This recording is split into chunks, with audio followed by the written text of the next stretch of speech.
শেষ কবে এমন জনসমুদ্রে গ্রামগঞ্জের মাঠে হাডুডু খেলা দেখেছেন? এই প্রশ্নের উত্তর খুঁজতে নিশ্চয়ই আপনার অনেকটা সময় লাগবার কথা, কারণ বাংলাদেশের জাতীয় খেলা হাডুডু হলেও এই খেলাটির এখন প্রচলন তেমনটা নেই। গ্রামেগঞ্জে তেমন আর দেখা যায় না এই হাডুডু খেলা। তবে রংপুরের প্রত্যন্ত একটা অঞ্চল পাটোয়ারিটারিতে এই হাডুডু টুর্নামেন্টের আয়োজন করেছে এখানকার যুব সমাজ, যেখানে হাজার হাজার মানুষের ঢল।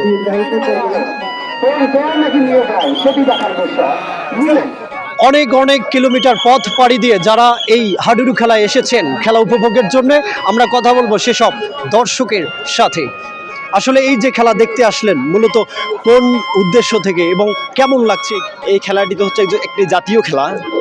মূলত খেলাটা আমরা অনেক দূর দূর থেকে, এখান থেকে 15-20 কিলো কিংবা 30 কিলো প্লাস হয়ে আমরা খেলাটা দেখার উদ্দেশ্যে এখানে আসছি, যেখান থেকে যুবকেরা ভালো পথে অগ্রসর হবে।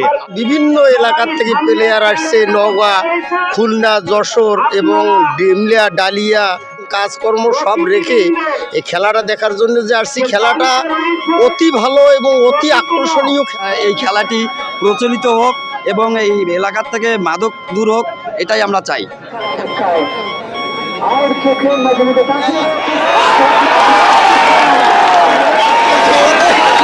এই খেলায় শুধু রংপুর অঞ্চলের মানুষ নয়, শুধু রংপুর অঞ্চলের খেলোয়াড় নয়, বিভিন্ন বাইরের জেলা থেকেও এখানে খেলোয়াড়রা আসছেন।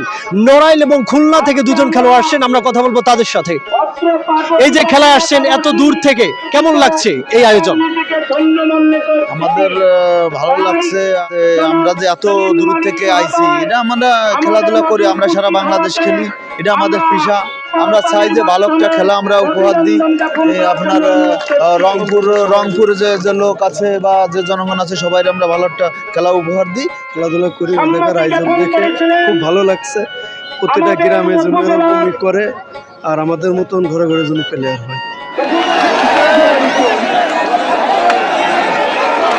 আজকে যারা অতিথি হিসেবে এসছেন এই কালীগঞ্জ থানার অফিসার ইনচার্জ সেলিম মালিক, আমরা কথা বলবো তার সঙ্গে। অনেকদিন ধরে নেই ঐতিহ্যবাহী হাডুডু খেলা গ্রামে ফিরে এসছে এবং আপনি সেখানে অতিথি হিসেবে এসছেন। এই খেলাটাকে কিভাবে দেখছেন আপনি? খেলাধুলা আসলে শরীরের জন্য একটি অন্যতম একটি মাধ্যম সুস্থ থাকার। হাডুডু খেলা হলো গ্রাম বাংলার একটি ঐতিহ্যবাহী খেলা। আমি আমার শৈশবে যে খেলাকে আমি ধারণ করতাম, খেলতাম, পছন্দ করতাম, এই খেলাধুলার চর্চা যদি কোনো মানুষের মাঝে লালন এবং ধারণ করা থাকে, বিভিন্ন ধরনের অপরাধ কর্মকাণ্ড থেকে বিরত থাকে, সব সময় যেন আমাদের মাঝে চালু থাকে, তাহলেই আমরা তরুণ যুব সমাজ আমাদের দৈনন্দিন জীবনের ভালো কাজের পাশাপাশি এই খেলাকে আমরা সংস্কৃতি হিসেবে লালন করতে পারবো। আমরা কথা বলবো আরেকজন অতিথি সারিতে রয়েছেন ইকরাম ইউনিয়নের চেয়ারম্যান ইকবাল হোসেনের সাথে। এই যে খেলা, এটির সামাজিক দৃষ্টিকোণ থেকে আপনি কিভাবে দেখছেন? আসলে আমাদের এই অঞ্চল থেকে এই পুরানা এই খেলাগুলো আসলে হারিয়ে গিয়েছে। বিশেষ করে যুব সমাজের জন্য এটা আসলে বিশেষ প্রয়োজন।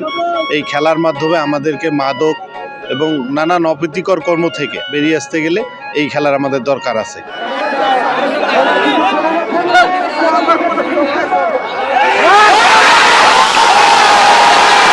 এখন আমরা কথা বলবো এখানকার যারা আয়োজন করেছে সেই আয়োজক কর্তৃপক্ষের সাথে।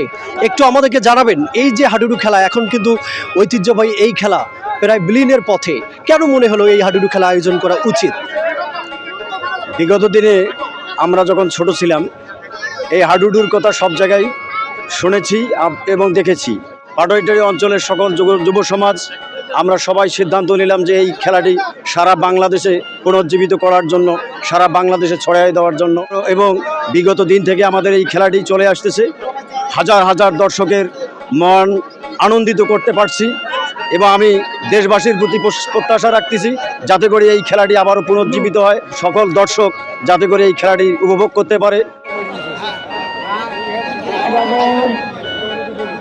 এখানকার কর্তৃপক্ষরা জানাচ্ছেন এই টুর্নামেন্ট সবার মাঝে একটা ইতিবাচক ভূমিকা রাখবে, পাশাপাশি মাদক থেকে দূরে রাখার জন্য আহ্বান করবে এবং পুরো বাংলাদেশে হাডুডু খেলা যে এখন একদম বিলীন হয়ে যাচ্ছে সেদিক থেকে উজ্জীবিত করবে নতুন সমাজকে এই ধরনের উদ্যোগ নেবার জন্যে। Enamul Haque Enam, Bangla vision digital, Rangpur.